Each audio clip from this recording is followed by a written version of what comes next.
పల్లెల్లో కేసీఆర్ గారి నాయకత్వంలో ట్రాక్టర్లు పెట్టి, ట్యాంకర్లు పెట్టి, చెట్లు పెట్టి, ఇంటింటికి నల్లా పెట్టి, ప్రతి గల్లీలో వీధుల్లో స్ట్రీట్ లైట్లు పెట్టి, వైకుంఠ ధామాలు కట్టి, డంపింగ్ యార్డులు పెట్టి, పల్లె ప్రకృతి వనాలు కట్టి అద్భుతమైన అభివృద్ధిని కేసీఆర్ గారు చూపెడితే ఈ 2 ఏళ్లలో ట్యాంకర్లో నీళ్లు లేవు, ట్రాక్టర్లో డీజిల్ లేదు, కనీసం పైన పెట్టిన బుగ్గలు అవి కూడా వెలుగుతలేవు. ఇది వాస్తవం, మీకు తెలుసు.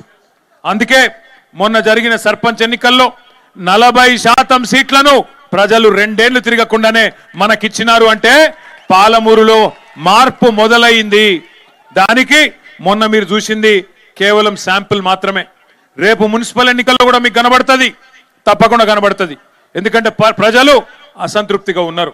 ఎన్ని అబద్ధపు మాటలు చెప్పి, అడ్డగోలు హామీలు ఇచ్చి, నేను మీ పాలమూరు బిడ్డను, నన్ను ముఖ్యమంత్రి చేయండి అని చెప్పి డైలాగులు కొట్టి, సెంటిమెంట్ పెట్టి, ఇవాళ 6 గ్యారంటీలు, 420 హామీలు ఇచ్చి గద్దెనెక్కింది కాంగ్రెస్ ప్రభుత్వం. కొలువు తీరిండు రేవంత్ రెడ్డి. 2 ఏళ్ళు అయిపోయింది. 100 రోజుల్లోనే 100 రోజుల్లో 6 గ్యారంటీలు అమలు చేస్తామన్నారు. మరి 2 ఏళ్ళు అయింది, ఒక్క హామీ అమలైందా? సరిగ్గా ఒక్కసారి గుర్తు చేసుకోండి. కొత్తవి అమలు చేయడం దేవుడు ఎరుగు, ఉన్నవి కూడా ఊడగొట్టినారు. కేసీఆర్ కిట్టు, కేసీఆర్ గారు ఉన్నప్పుడు ఒక ఆడబిడ్డ ప్రసూతి అయితే ఇంటికాడ బండెక్కించుకొని దవాఖానా తీసుకుపోయి మళ్ళీ బిడ్డ పుట్టినాక ఇంటికాడ దించిన సంస్కారవంతమైన ప్రభుత్వం.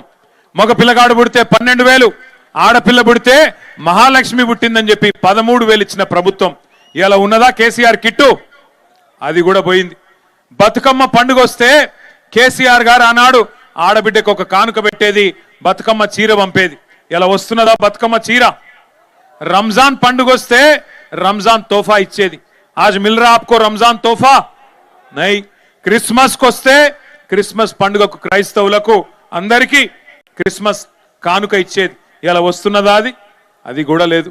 కొత్తయి దేవుడెరుగు కొత్త పథకాలు ఉన్నాయి ఊడగొట్టినారు.